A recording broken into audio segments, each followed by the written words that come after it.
Olá, sou Pedro Câmara, seja bem-vindo, bem-vinda. Esse é o nosso terceiro episódio do Pod Câmara, um podcast voltado à relação entre empresas e a advocacia. E hoje o nosso episódio se chama Construindo o Futuro. O nosso foco serão as startups e o mercado local. E eu estou aqui hoje com o Silvio Marques, do Ocean, e o Marcos Bessa, do Impact Hub. Meninos, tudo bem? Tudo bom, Pedro? Silvio, te apresenta aí, por favor.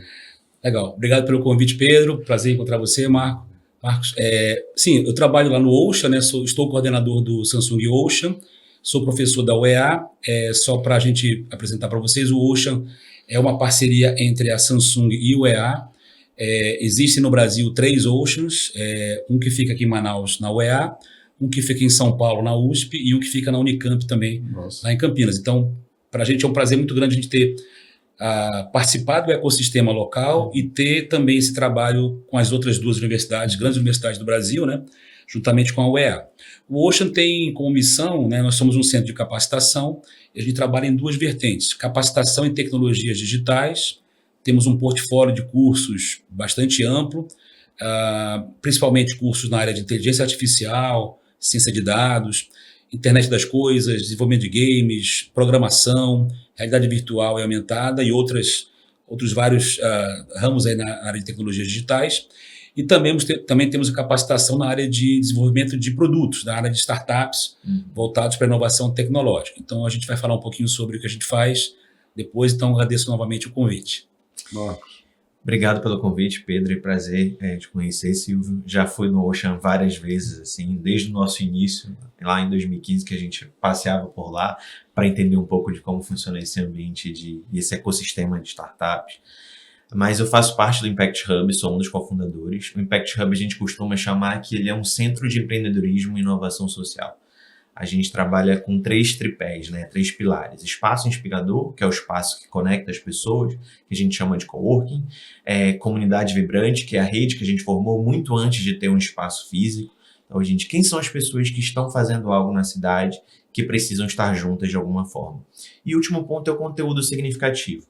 Que forma a gente pode compartilhar conhecimento para que ele saia dos livros, nas discussões e ganhe a prática? Então, a gente vem trabalhando aí ao longo desses anos, né, desde 2015, com esses 3 pilares. Mas nós somos uma organização global, presente em mais de 100 países, mas cada uma é independente uma da outra. Então, a gente não é uma franquia, a gente é só uma associação global. Antes da gente começar o nosso bate-papo, queria dizer que eu conheço o Silvio desde moleque. Mas ele é mais velho, né? Um pouquinho mais velho só. Silvio, o Ocean, ele tem um trabalho de aceleração de startups. Explica pra gente como é que é isso.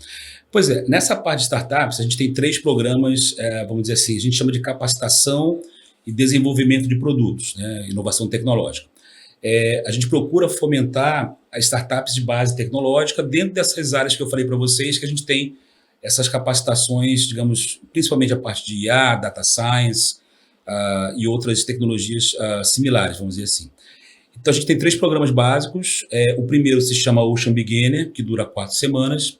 Ele é um programa online, aberto a qualquer público. Na verdade, todos os nossos cursos e programas de incentivo à aceleração e incentivo a startups são todos abertos ao público em geral, sem nenhum custo. A gente já é, assim, fomentado pela Samsung para justamente oferecer isso para a comunidade. Então, o primeiro programa se chama Ocean Beginner, dura 4 semanas.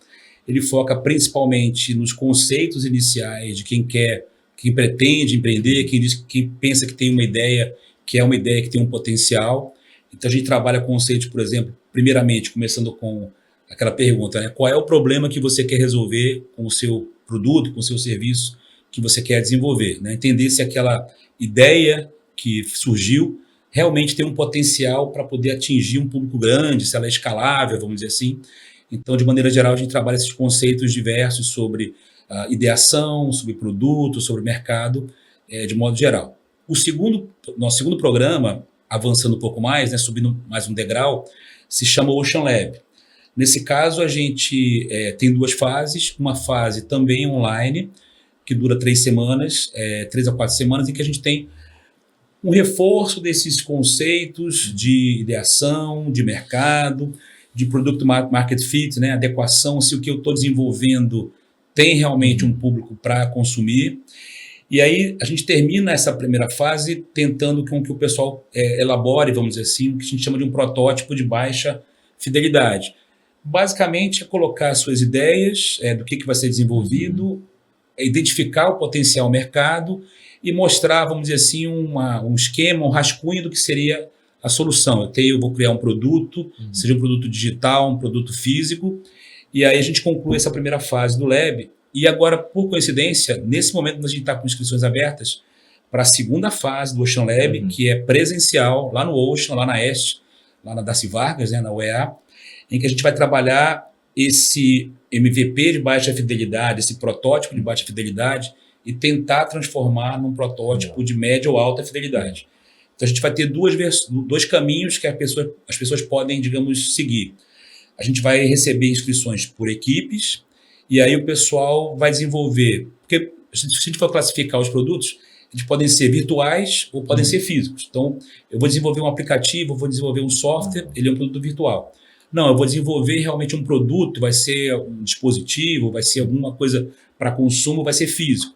Então, a gente vai ter capacitações do nosso pessoal do Ocean, nossos professores, para apoiar essas equipes a desenvolverem seus produtos virtuais ou físicos e chegarem realmente numa versão funcional, alguma coisa que vai funcionar, que vai permitir a interação.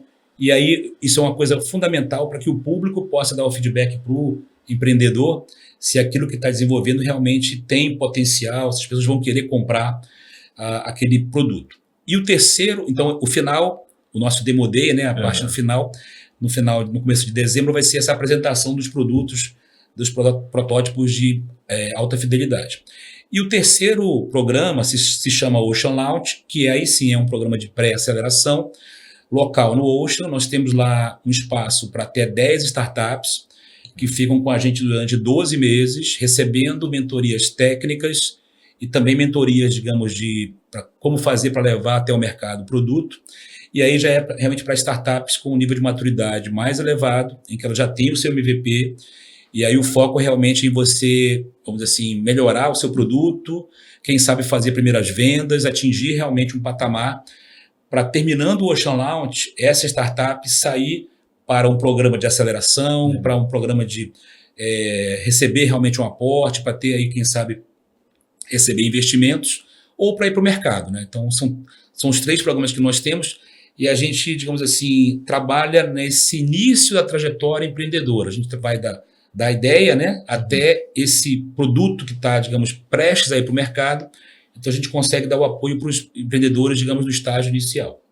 Marcos, você falou sobre o coworking, né? Ou seja, o espaço que vocês têm para fomentar o empreendedorismo. Mas e para startups? Vocês têm algum programa? A gente tem um programa Habitat de Impacto, que a gente faz uma chamada para que as pessoas possam utilizar o espaço.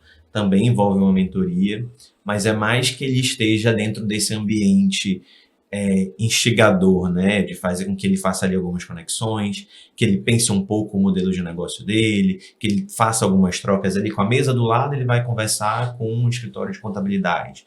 Uma sala mais à frente tem um escritório de RH que ele vai poder trocar alguma ideia.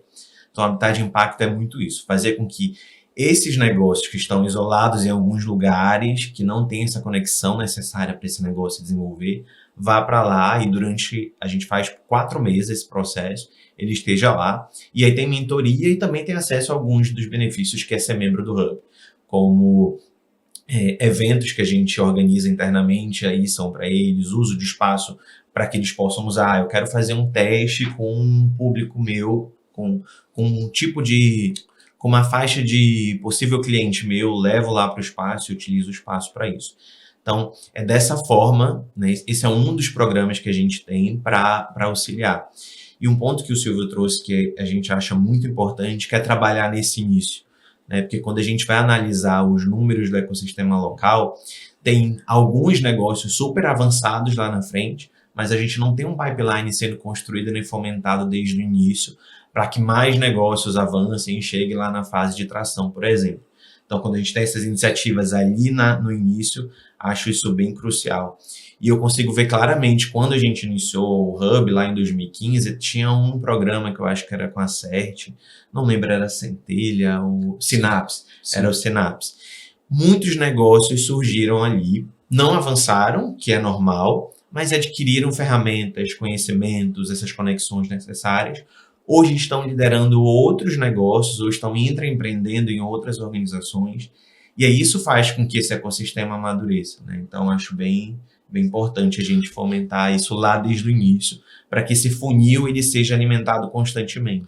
Você falou que o Impact Hub ele é uma organização mundial, né?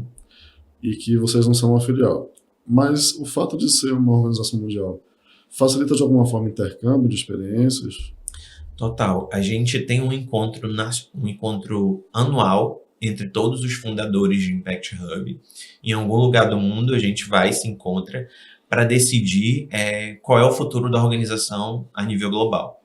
Mas, para além disso, para a gente fazer trocas, né? Porque em algum momento o que a gente está vivendo hoje, algum ecossistema do mundo já viveu e já sabe mais ou menos ali. Não é que essa receita de bolo ela vai ser copiada para a realidade, mas algumas coisas a gente pode pegar e trazer para a nossa realidade. Então isso é muito bom, e mesmo que a gente tenha essa independência jurídica, né, falando assim, cada um tem seu CNPJ, cada um exerce o modelo de negócio que faz mais sentido para você dentro da sua realidade, a gente tem essa troca muito clara de como que um hub pode auxiliar outro. Tanto é que a gente fez uma associação no Brasil com os hubs do Brasil. A gente tem a Associação Hub Brasil para que a gente fomente ainda mais essa força dessa rede nacionalmente, né? Até porque a gente está trabalhando aí numa vertente que não que é de startups, mas de startups de impacto, né? Que a gente pensa no lucro, mas também pensa em como que esse negócio vai, de alguma forma, resolver um problema social. Bacana. Quando a gente pensa em inovação e em startups especificamente, a gente entende que faz parte da DNA da startup o erro. Né? Sim. Ela tem total permissão para errar até alcançar o que ela realmente quer produzir, oferecer. Né? Já as grandes empresas, elas não são muito tolerantes ao erro. Verdade. Né? E aí vem uma oportunidade para startups que é justamente as grandes empresas comprarem projetos dessas startups. Vocês veem isso acontecendo aqui em Manaus ou ainda é uma realidade distante? Bem, pelo nosso lado, assim, essa questão da inovação aberta que você está falando, né? Então, a gente ter a startup trabalhando em rede com grandes empresas não é uma coisa tão comum assim. A gente vê alguma coisa que está começando a acontecer. A gente teve no Ocean algumas iniciativas de tentar fazer essa conexão, né? Entre grandes empresas e startups. A gente teve um projeto em 2019 chamado Projeto IACAE, que tinha um foco em indústria 4.0. Então, a gente conseguiu fazer alguns encontros do ecossistema de empreendedores com representantes de grandes empresas para falar sobre problemas. Até fizemos um brainstorming bem bacana lá, que foi conduzido pelo professor Cleto, pelo time todo. Chegamos a um nível assim, de 600 problemas que as empresas apontaram que poderiam ser tratados, vamos dizer assim, né? E aí foi uma experiência bacana. Fizemos uma hackathon no final do ano envolvendo esse tema, vamos dizer assim. E aí o que a gente descobriu? O que surgiram como ideias, né? Na verdade, a gente tinha pensado primeiramente sobre a indústria 4.0, sobre a evolução dos processos produtivos, né? E, na verdade, o que foi apontado é que o grande problema era a questão dos recursos humanos, qualificação de recursos humanos para que o pessoal das grandes empresas tivesse o raciocínio para identificar problemas, tratar um problema, né? Saber como fazer para trabalhar na solução de problemas. Foi uma coisa bem interessante em relação a isso. Agora, voltando à tua pergunta, Pedro, de realmente ter essa conexão acontecendo de modo mais natural e mais frequente, a gente pode melhorar bastante. A gente está ainda longe de chegar até isso aí. Aproveitando a tua fala, hoje em Manaus você tem vários institutos, né, de ciência e tecnologia que acabam tendo essa pegada também de investimento, de aceleração de startups. Vocês também representam empresas, instituições que têm esse objetivo. Mas aí vem uma opinião muito particular, né? Sim. A gente não consegue ver Manaus ainda como um polo, né, que possa despontar no Brasil como um polo de startups. Você vê isso no Nordeste, você vê isso muito, obviamente, no Sudeste e no Sul. Mas eu ainda percebo que a gente tem delay ou gaps, né, que precisam ser melhorados. Na opinião de vocês, o que promove esse delay? Bem, falando pelo nosso lado, a gente está dentro da universidade, dentro da UEA. Eu vejo assim, basicamente duas razões potenciais para isso não ter acontecido ainda, né? Na verdade, assim, tem um fato positivo. Você falou sobre a questão de termos muitos institutos e nós temos muito recurso financeiro disponível para startups hoje. Pelas questões de lei de informática, pela conjuntura hoje, não é difícil você ter uma startup participando de um programa, recebendo algum tipo de aporte. Mas para a gente não conseguir ter essa escala, né, esse adensamento de startups que a gente vê em Florianópolis, Recife, etc., né, eu diria que tem duas questões básicas. A primeira é a própria presença de tantos institutos e empresas e a pouca quantidade de recursos humanos qualificados. O próprio Ocean, que tem... Nosso time do Ocean é formado por professores e alunos da UEA, da UFAM e do IFAM, pela natureza do projeto de P&D que é feito lá, né, da parceria de Samsung e UEA. Então, a gente tem muitos alunos bolsistas que estão lá cursando engenharia da computação, sistema de informação, 5º, 6º período, e às vezes as empresas daqui ou de fora mesmo vão lá e contratam esse nosso bolsista, não para estagiar, mas ser um profissional contratado via CLT, com benefícios. Então, temos poucos recursos humanos qualificados, está todo mundo buscando. Então, é comum também a gente ver uma pessoa que trabalha num instituto hoje, daqui a 6 meses vai para outro, depois vai para uma outra empresa, depois está em casa trabalhando para uma empresa de fora de Manaus, né? Então, poucos recursos humanos qualificados para poder trabalhar nas startups, para poder avançar as startups.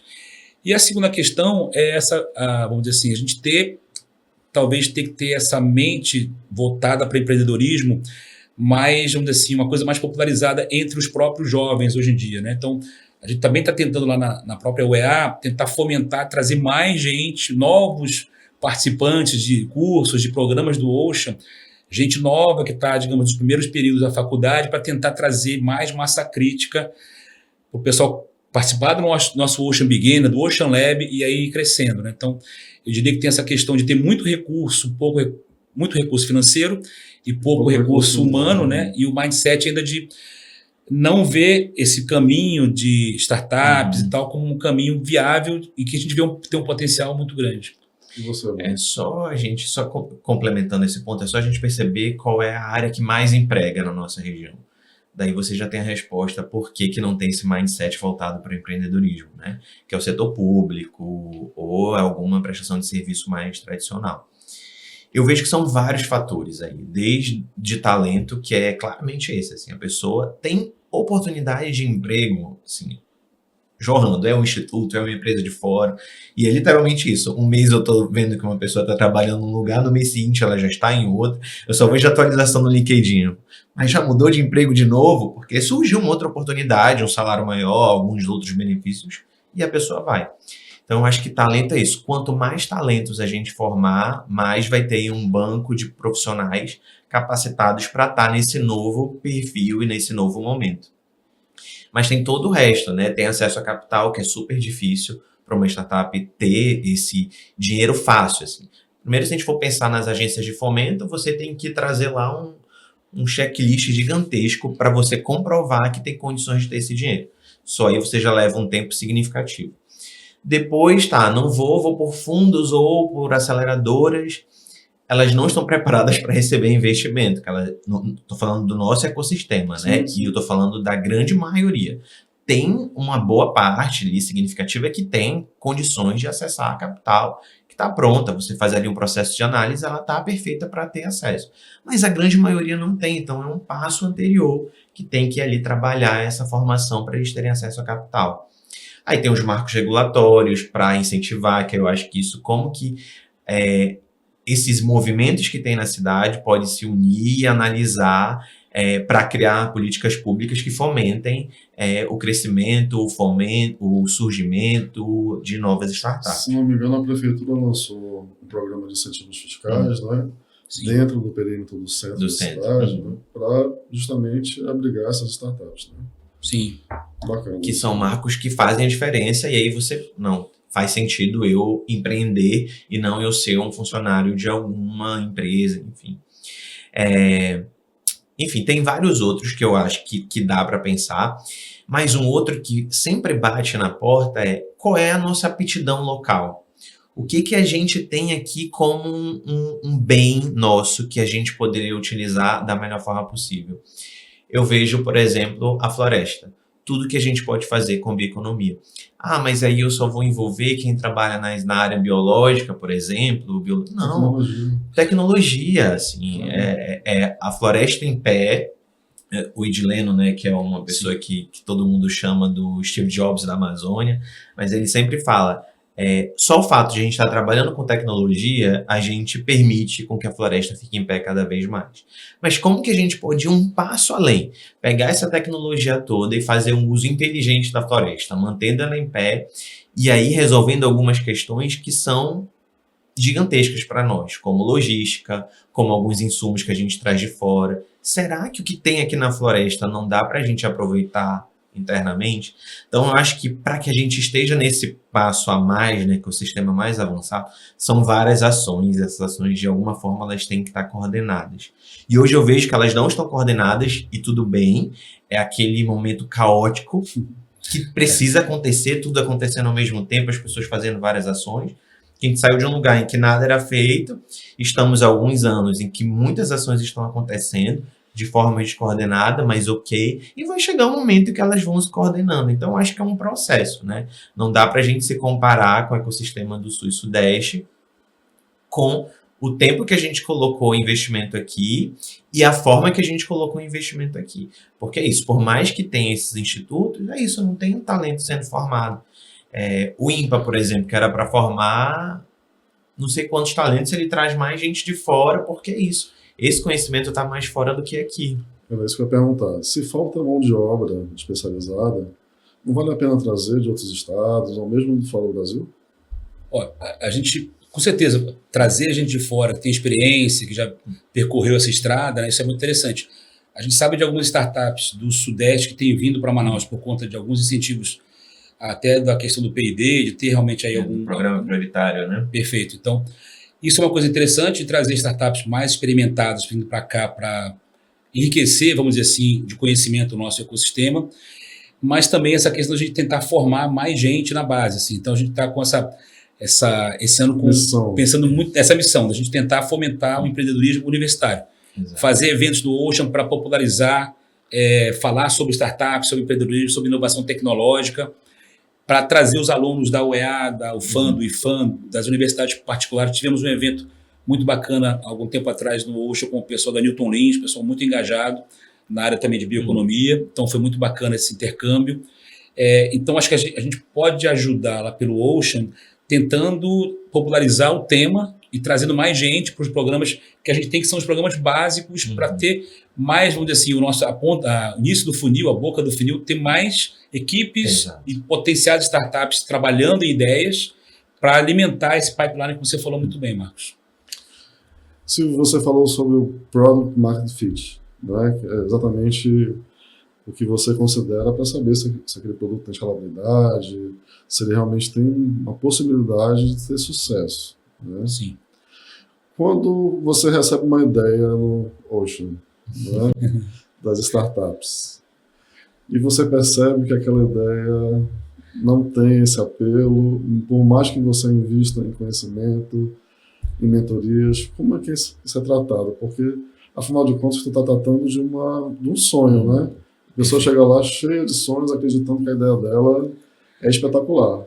Sim. Como é que se trata? Que é o novo unicórnio, né? É o novo unicórnio, né? Eu queria que os dois trouxessem ideias sobre isso. A gente briga lá, teve no começo desses nossos programas, né, em 2017, 2018, a gente tinha um consultor que veio lá do Polo Digital de Recife, o Vitor. Aí ele chamava assim: a gente vai ter que criar aqui os novos botocórnios, né? Os unicórnios amazônicos são os botocórnios.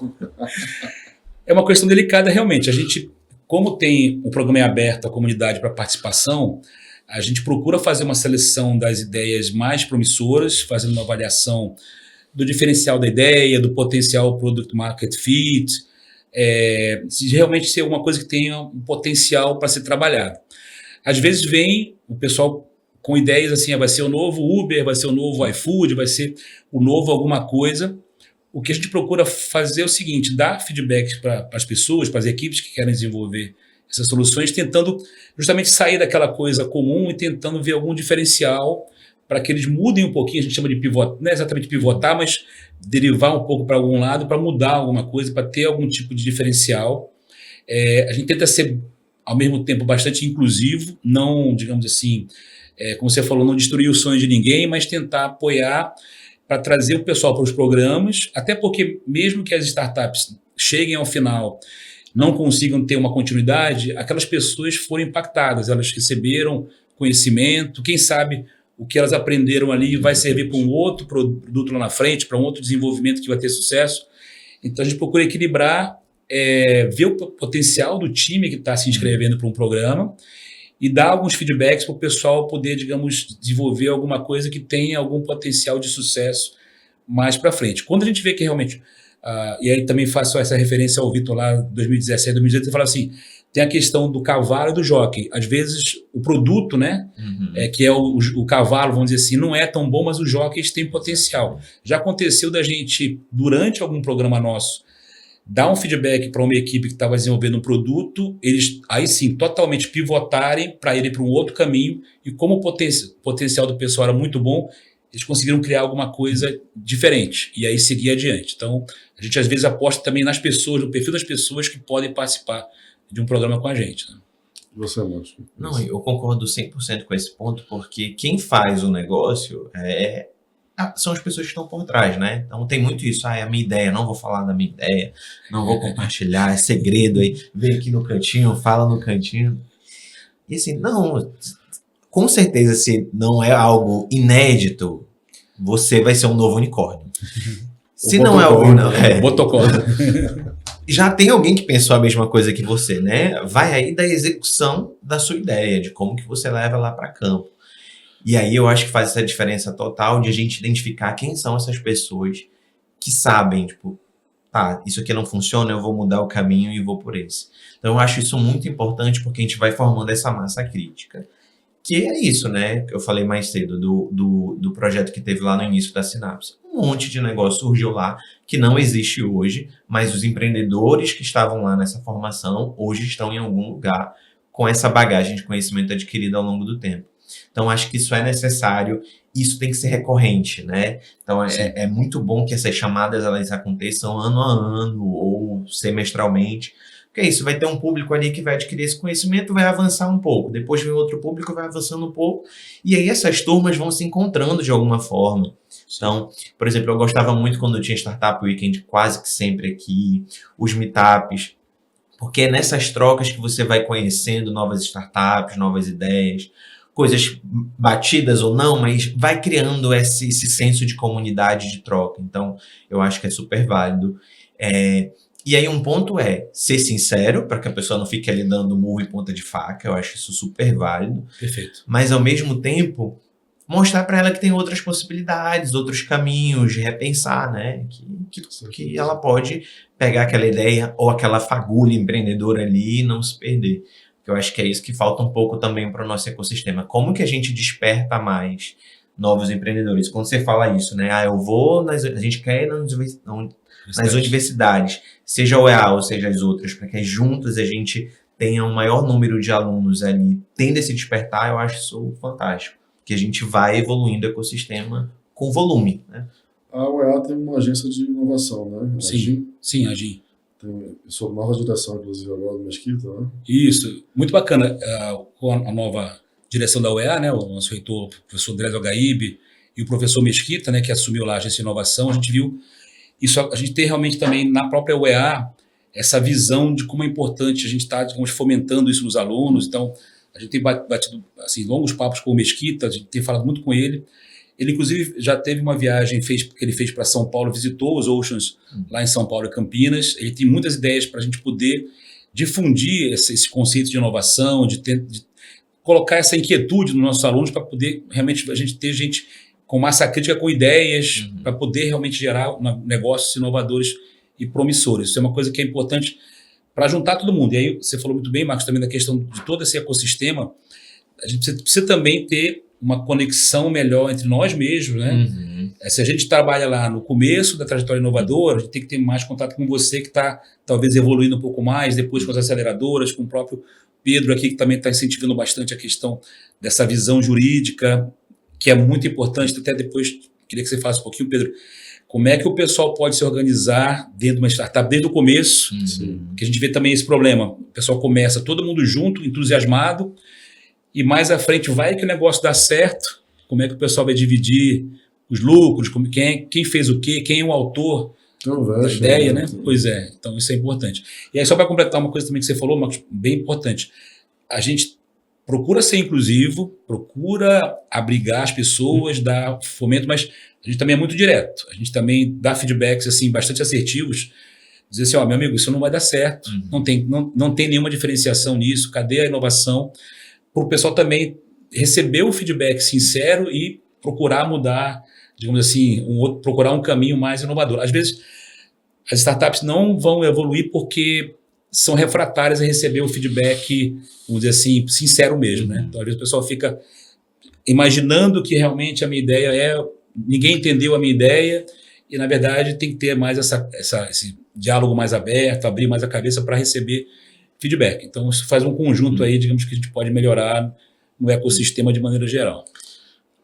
Não, só esse ponto da ideia é que hoje, com as coisas mudando na velocidade que elas estão mudando, até uma ideia boa, daqui a um ano ela não vai ser boa, ela vai precisar de ajustes. Então, você não pode se apegar a uma ideia que ela vai funcionar para sempre. Não, há 2 anos a gente não sabia que ia ter uma pandemia, a gente acabou de passar por uma. E assim, as coisas hoje mudam de uma maneira assustadora, né?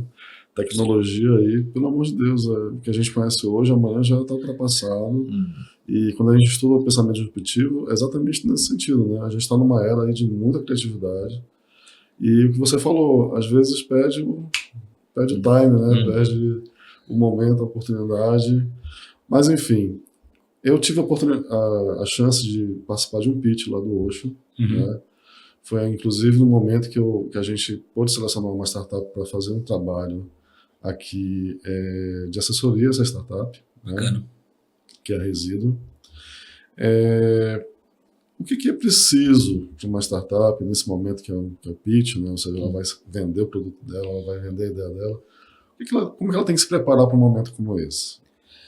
Olha, principalmente mostrar o que o seu produto tem de diferente, né? Então, assim, como a gente falou no começo, o meu produto, o meu serviço, ele vai aplacar alguma dor, ele vai trazer, digamos assim, um alívio para alguém, ele vai solucionar algum problema, né? Isso é fundamental você identificar, e aí não é só identificar, é você interagir com o seu potencial público, né?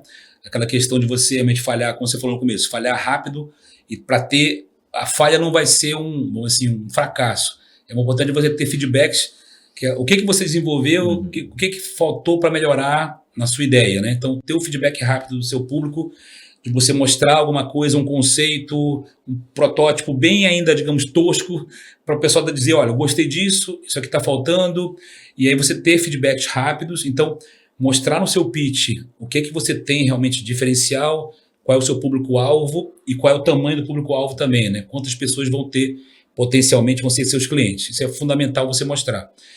E também como é que você se diferencia do que já existe hoje, né? As soluções que existem hoje, o que você vai trazer de diferente, né? Por que a sua ideia da sua startup, que é desconhecida, vai despertar uma vontade de alguém comprar o seu produto ao invés de comprar de quem já está aí há muito tempo, de quem é conhecido. Então, esse diferencial que você tem que mostrar é fundamental.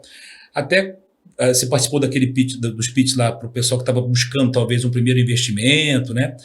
Isso é fundamental, né? Se você não convencer o investidor que tem potencial na sua ideia, um potencial grande de mercado, que vale a pena o investidor pegar o dinheiro do bolso e colocar para você, ao invés de fazer uma aplicação financeira, de fazer outros destinos, você não vai conseguir realmente ter sucesso. Então, é fundamental mostrar o seu diferencial para você realmente ter esse aporte, digamos, das pessoas, né? Você, Marcos, o que pensa? E eu acho que conhecer o mercado que você está inserido, né? Que eu acho que é isso. O mercado envolve tudo. Qual é o meu diferencial, o que é o meu produto, onde que ele está inserido, qual é a chance de crescimento dele. Eu acho que é isso, assim, não tem muito mistério no pitch, né? O nervoso é porque são 3, 5 minutos para você falar, você vai ser julgado, que você falou ainda agora, né, da cultura do erro. Startup e o mundo que a gente está vivendo hoje, a gente tem que ser tolerante ao erro, porque a gente vai aprendendo a fazer as coisas enquanto faz. Isso seja num ambiente de startup ou no ambiente tradicional. Agora você está falando, como que as empresas grandes estão olhando para as startups? Elas já perceberam que não dá para ela ter aquele modelo de antes, que elas têm que pensar de uma forma mais rápida, mais ágil. Então as startups têm isso. Então se você está pensando em fazer um pitch, se você quer apresentar a sua ideia para alguém, a primeira coisa é perder esse medo de errar ou medo de não ter todas as respostas. Sim. Porque isso, hoje um pitch vai ser bom, amanhã não vai ser, porque vai chegar outras perguntas, e aí a gente vai avançando enquanto negócio. Perfeito. Silvio, dessas startups que já passaram, foram residentes lá no Ocean, né? O que você percebeu sobre aquelas que não conseguiram completar o programa, ou que simplesmente não deram certo? Olha, eu diria assim, tem vários fatores que vão influenciar isso aí. A vida de empreendedor não é fácil, né? Então, a quantidade de, digamos, desafios que ele tem que enfrentar no dia a dia é muito grande. Então, a gente já percebeu, por exemplo, nesse primeiro batch que a gente teve do Ocean Launch, o pessoal que inaugurou ali a área de pré-aceleração nossa, residente, né? A pandemia foi um fator que trouxe muito prejuízo para algumas delas, porque algumas tinham soluções excelentes para uso, por exemplo, de aplicativos, por exemplo, de reconhecimento de imagem de rosto. Então, uma startup muito promissora que nós temos lá, que é a Gizu, começou com essa ideia que era muito boa. Você ir para um evento, você já paga o ingresso antes, você já é reconhecido, digamos, quando você chega no local, você já entra sem falar com ninguém, você já está dentro do evento, por exemplo. Veio a pandemia, o que a gente teve? O lockdown. Então, esse negócio não foi para frente por causa disso. Então, eles tiveram que pivotar e estão aí, vamos assim, com uma outra iniciativa hoje.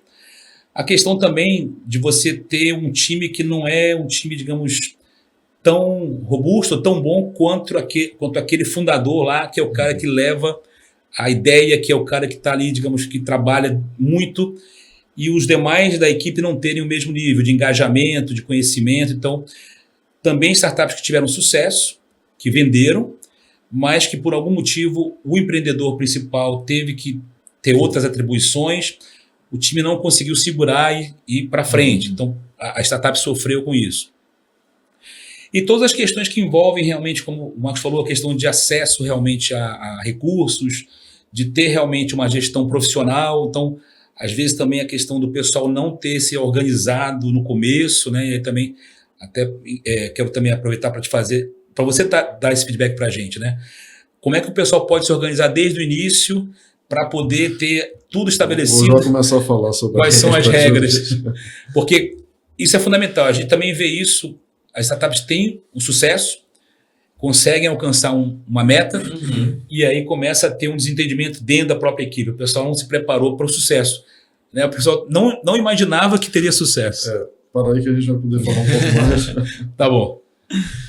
Mas, enfim, duas últimas questões sobre esse mercado de vocês, para a gente poder começar a falar sobre ideias jurídicas realmente para o segmento, né? A gente tem aqui uma região super rica em termos de investimento, né? A gente tem uma região beneficiada de forma tributária, e essas empresas são beneficiadas têm uma obrigação, né, uma contrapartida de investimento em PDI, que é Pesquisa, Desenvolvimento e Inovação.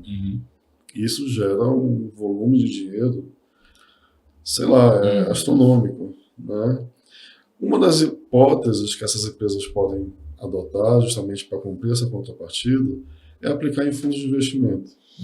Vocês conseguem enxergar que esses fundos de investimento estão trazendo essas oportunidades para as startups locais? Da nossa parte, como a gente está no começo ali da trajetória, nossas startups ainda não estão no nível para acessar potencialmente esses investimentos. Acho que o Marcos tem mais conhecimento daí para frente. Mas a gente vê que, pelo que a gente ouve falar, e o pouco conhecimento que a gente tem em relação a como isso está sendo tratado, está num estágio ainda muito inicial, e o pessoal não entendeu exatamente como usar bem esse recurso dos fundos de investimento para poder, digamos, alavancar as startups. Na nossa visão é isso.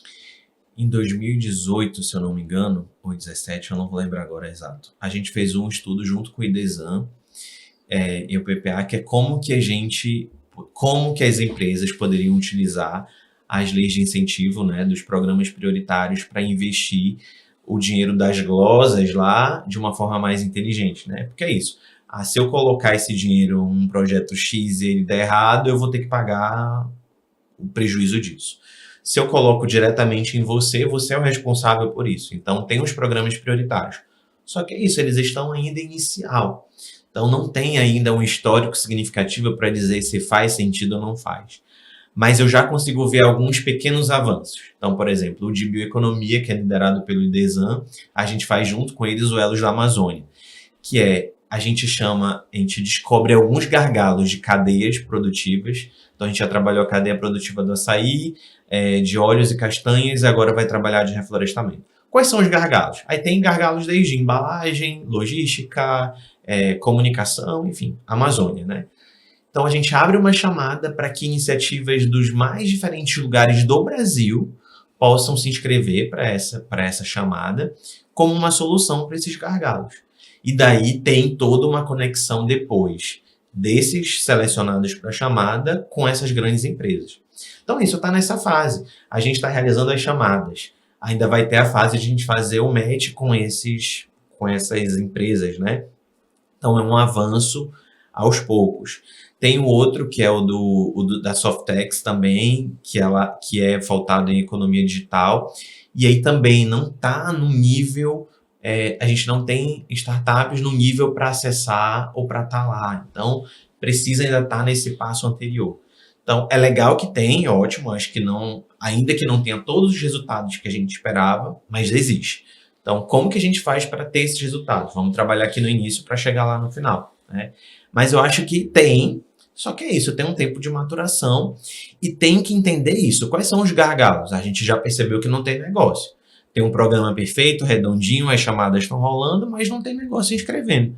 Então, vamos trabalhar aqui na frente um passo antes, para que esses negócios existam e eles possam se inscrever lá. Outra provocação tem muito a ver com o que você falou, mas eu vou deixar para o final, para a gente Tá bom. discutir. E vou começar a falar um pouco sobre esse aspecto jurídico, né? O mercado aqui, para o direito digital, ainda é muito inicial, né? A gente procura informação, a gente procura formação também nessa área, mas a gente vê pouco mercado acontecendo, né? E que é uma pena, porque é o futuro, né? Sim, exato. Quando você começa a ter curiosidade, começa a estudar sobre isso, a gente vê o futuro muito interligado às startups, né? As soluções que podem partir dela. Ano passado, a gente teve a publicação da Lei Complementar 182, que é o marco legal das startups, né? Essa lei ela foi muito positiva sobre alguns aspectos, mas manteve algumas lacunas, né? O que ela trouxe de positivo? Primeiro, foi uma aproximação do poder público com as startups. Sim. Né? Quando você disseca a lei, você vê lá licitações próprias para as startups, e eu achei isso muito, muito bacana, brilhante mesmo, porque numa licitação comum, você tem que ter um produto, um serviço pronto para oferecer ao poder público. Nessas contratações que foram previstas no marco legal, você pode partir de uma ideia. Sim. E a licitação, ela serve para convencer que a tua ideia, ela se encaixa com o interesse do Estado. Né? Perfeito. E a partir do momento que aquela ideia é selecionada, o Estado ele vai investir naquela ideia, né, durante um tempo limitado, para que daí sim surja a solução. Perfeito. Né? Então, isso para mim foi bem inovador da lei, é uma inovação para o Brasil. Eu acho que a gente precisa reconhecer isso. Né? Uma outra coisa foi trazer uma regulamentação para quem investe. Sim. Tá? Gente, eu estou investindo, será que eu vou me tornar sócio? Será que esse passo me traz alguma obrigação? Que aqueles meninos que não têm experiência nenhuma, de repente vão meter os pés pelas mãos, né? E eu que vou ter que pagar essa bronca mais à frente. Sim. A lei ela trouxe proteção ao investidor. Né? Ela relacionou lá alguns tipos de contratos, não é uma relação taxativa, ou seja, é só exemplificativo, né? Mas ela trouxe essa certeza, que o investimento em si, ele não te torna sócio, né? É preciso que esse investimento ele se transforme mais adiante numa participação. Perfeito. Né? E aí vem, eu acho que é uma excelente oportunidade para quem busca esse investimento, entender como é que isso funciona. Sim. Né? Porque, assim, um grande fundo, né? E existem no Brasil hoje fundos de ouro justamente nesse mercado. Ele tem um poder de convencimento e de estrutura jurídica enorme. Né? Sim, exato. E vai vai lidar com uma empresa ali que as pessoas mal saíram do colégio, às vezes, né? E que estão tendo dificuldade até para se estruturar. Sim. Se essa pequena empresa, essa startup, não tiver alguém que olhe, né, para esse contrato, que alguém que indique, olha, com esse contrato tu vai assumir essas obrigações, inclusive financeiras, né? Com esse contrato, em algum momento, tu vai ter que dar uma participação para esse investidor. Isso. Você está preparado para isso? Né? Exato. Tem que entender o que está fazendo ali. Né? E não basta ler o contrato, porque às vezes o contrato ele vem com termos muito específicos, termos técnicos, jurídicos, que a pessoa, na metade do contrato, ela vai se perder. Né? Então, acho que isso é uma forma, a gente aqui tem uma área de direito digital, mas obviamente é um mercado que está se abrindo, né? Outros colegas podem também desenvolver essa expertise, mas eu acho que essa questão do contrato de investimento ela é essencial, né? Para a gente como advogado poder auxiliar essas startups. Uma outra situação é a própria mão de obra. Né? Sim. Você, não, ele está aqui nessa minha ideia, ele é meu sócio. Exato. Ele é meu sócio ou ele é meu colaborador? Né? Perfeito. A gente tem essa dualidade aí que pode não terminar bem. Sim. Né? E é onde a maioria das vezes dá problema, né? Exatamente. Né? E aí tem soluções jurídicas que já são muito conhecidas, mas não são conhecidas pelas startups, né? Porque não tem essa assessoria. Por exemplo, o vesting. O vesting você pode possibilitar a participação do colaborador desde que ele alcance metas conforme o tempo. Né? Mas enquanto ele não alcançar essas metas, ele não é sócio. Perfeito. E tanto a pessoa que está empreendendo, que teve a ideia né, do botocórnio, do unicórnio, enfim, seja o que for, ele tem que ter a ciência dos riscos que ele está passando e aquele colaborador tem que entender que ele não é sócio. Né? Isso é difícil às vezes. Ele está construindo esse caminho para chegar nesse ponto. Né? Você falou sobre a LGPD, Silvio. Muita gente pensa que a LGPD é só para grande empresa. Né? E a própria lei permite, eu vou voltar ainda para o marco legal, mas a própria lei permite, a lei da LGPD, essa compreensão porque ela teve lá multa de 50 milhões de reais. Né? Então, quem é um microempresário vai poder pagar isso de multa. Né?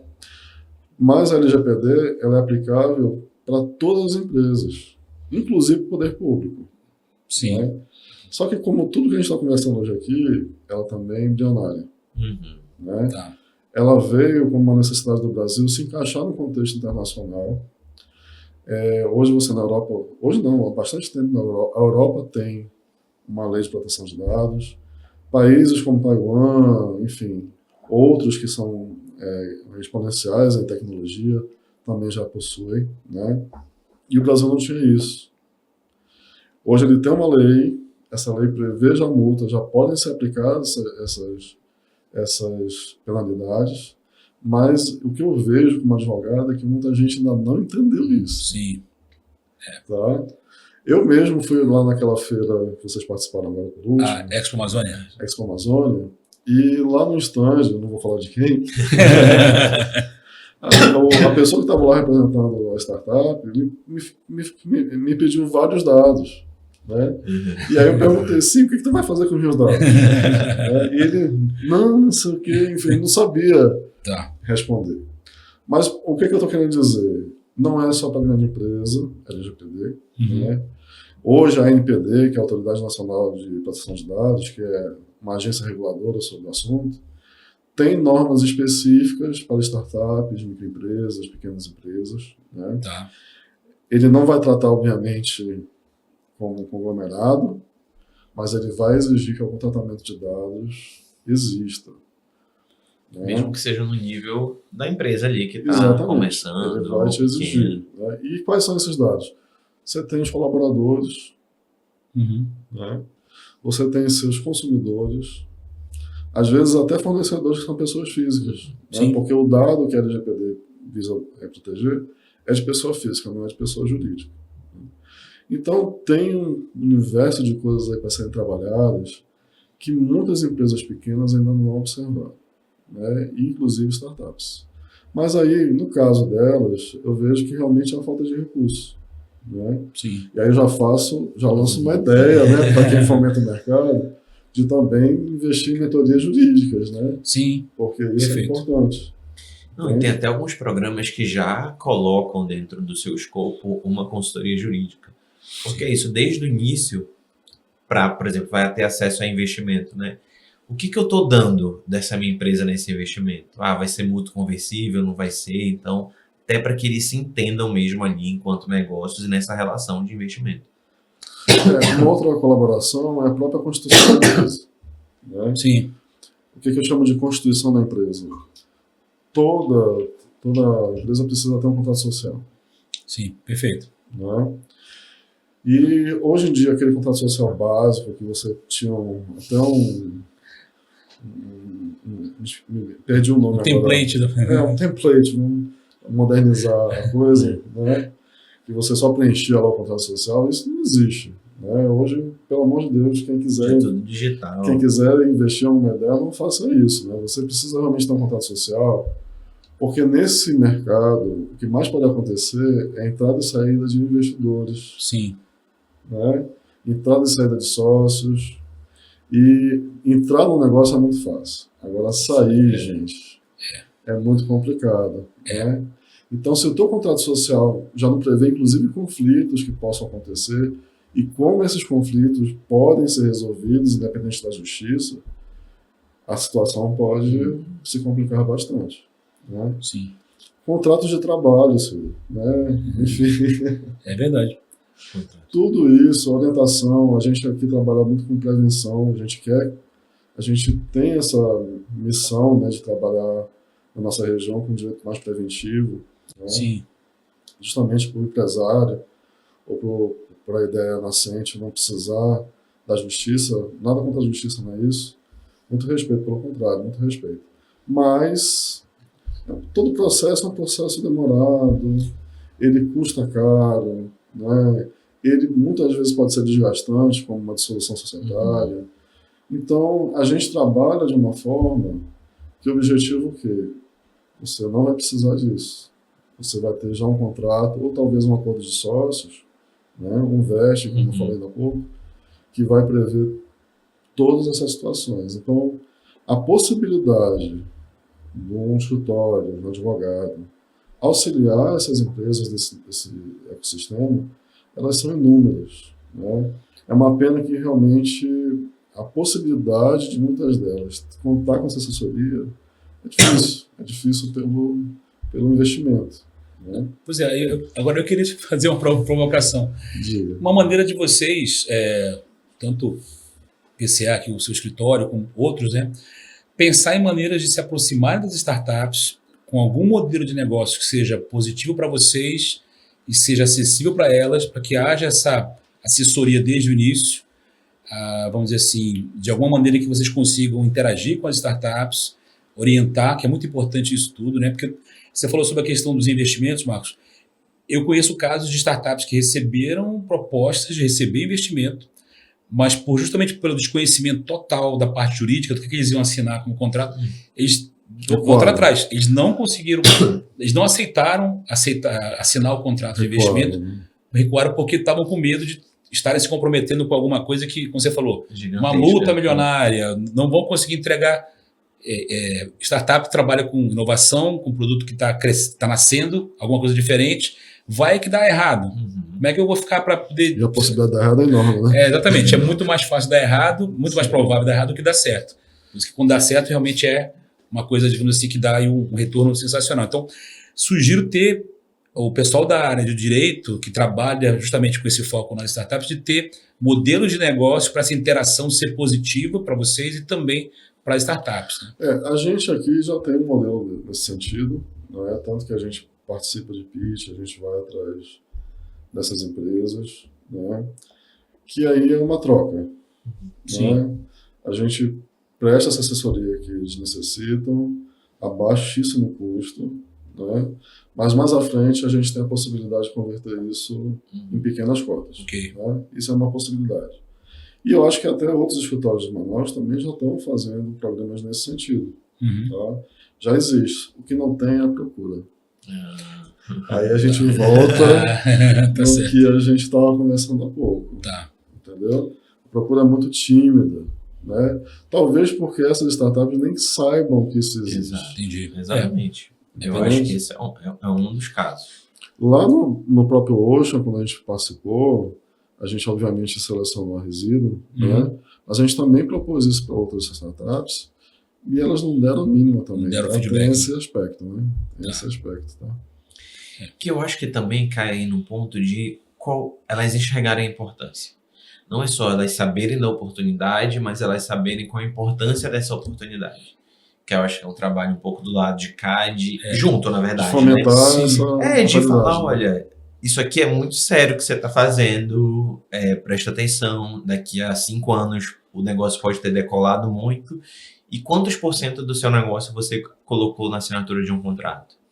Ou essa questão de, eles todos são meus colaboradores, né? Mas que tem uma porcentagem. Que porcentagem é essa? Quando que vai ter essa divisão de lucros no dia que começar a dar lucro? Como é que vai ser isso? Então, são várias pequenas coisas que ninguém dá importância porque ainda está olhando para o hoje. Não está olhando no lá na frente. E eu vou um pouco mais na base, né? Justamente porque essas pessoas acreditam que tem uma ideia super revolucionária, elas meio que têm muito ciúme disso. Né? Eu percebi isso justamente nessa tentativa de seleção. Por que eu vou te permitir ter que seja 3%, 2% do meu negócio, quando a minha ideia é fabulosa? Né? Eu senti isso na pele. Sim. Entende?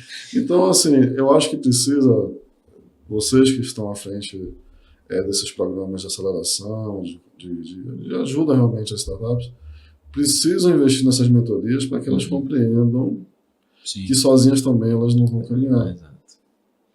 Né? E aí, em algum momento elas vão precisar abrir também espaço para esse tipo de investimento. Mas, meninos, assim, a provocação final. A gente recentemente passou por um problema grave aqui da Zona Franca, né? Decretos tirando algumas prerrogativas que são nossas. Existe, obviamente, muita crítica ao modelo, né?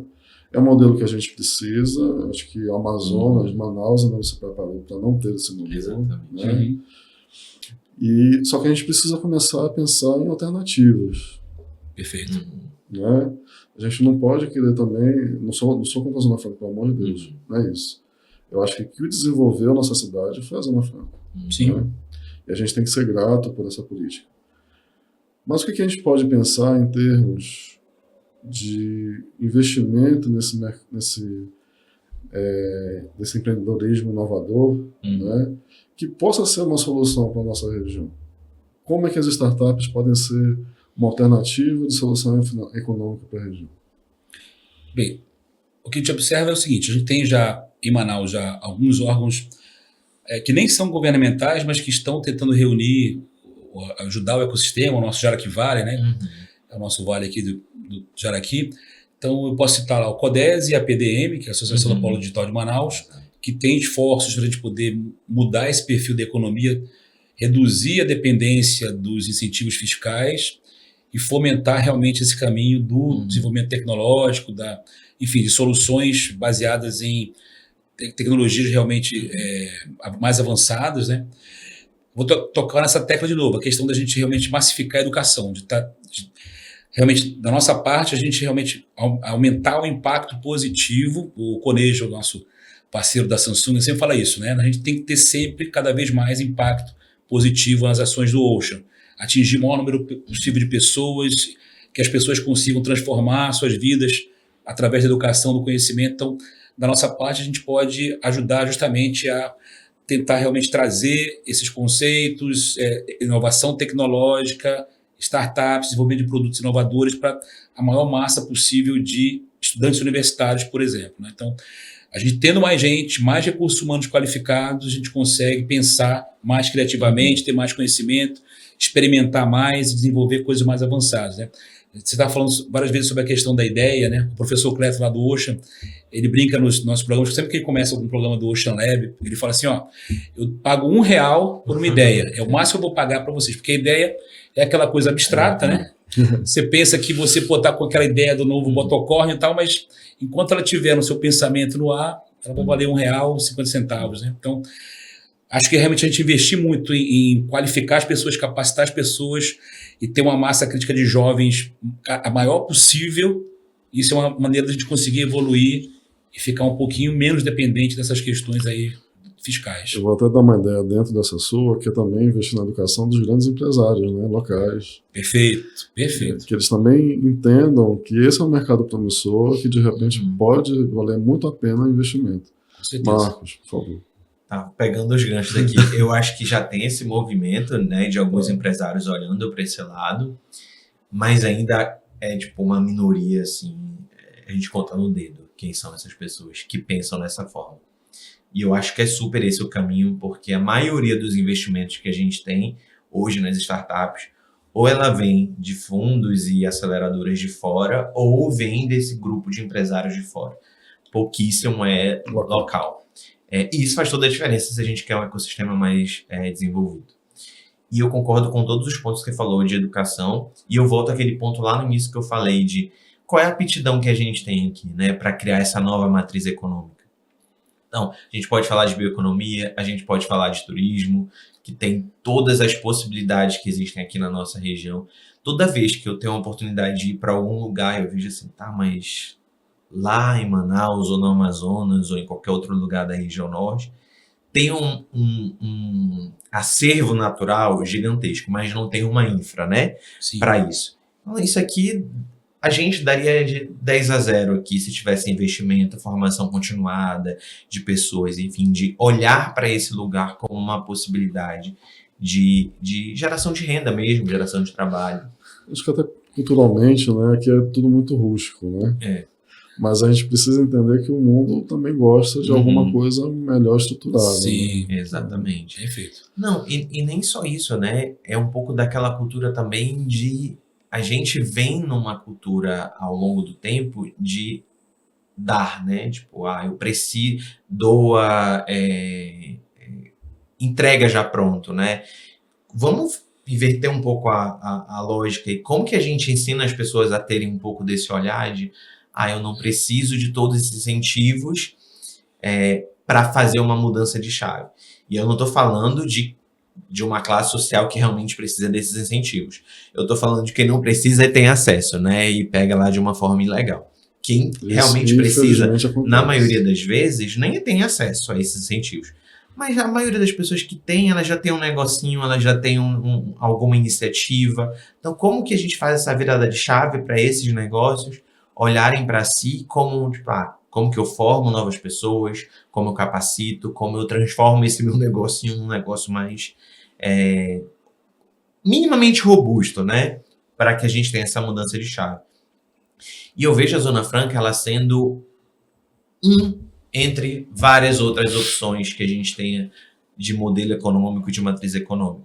Então, até, inclusive, aquilo que eu falei, né? Como que a gente pode aproveitar todo esse acervo que a gente tem e a própria Zona Franca fazer uso disso, que aí a gente pode diminuir os incentivos porque o uso de algumas matérias-primas não vão vir de fora, elas vão estar aqui. Então, todo esse gasto vai ser compensado porque uma diminuição de recurso teve ali, ou porque foi investido numa infraestrutura com base em tecnologia que foi pensada, entendeu? Perfeito. A associação entre bioeconomia e tecnologias digitais. A gente consegue misturar isso e ter soluções diferenciadas sensacionais aqui. Para várias áreas, né? Sim. quanto essa floresta aí tem de soluções para a saúde, gente. Exato. Perfeito. Né? E a gente não pode explorar, a gente não pode investir nisso, não é possível. Né? Eu acho que tem que ter programas aí que viabilizem isso sem, obviamente, destruir floresta. Eu acho que precisa ser preservado até para isso, né? Até para que essas soluções se perpetuem. Meninos, muito obrigado. Acho que o bate-papo foi muito bacana. Muito bom. Né? Foi muito bom. Acho que foi muito rica em informação para quem quer conhecer um pouco mais desse ecossistema.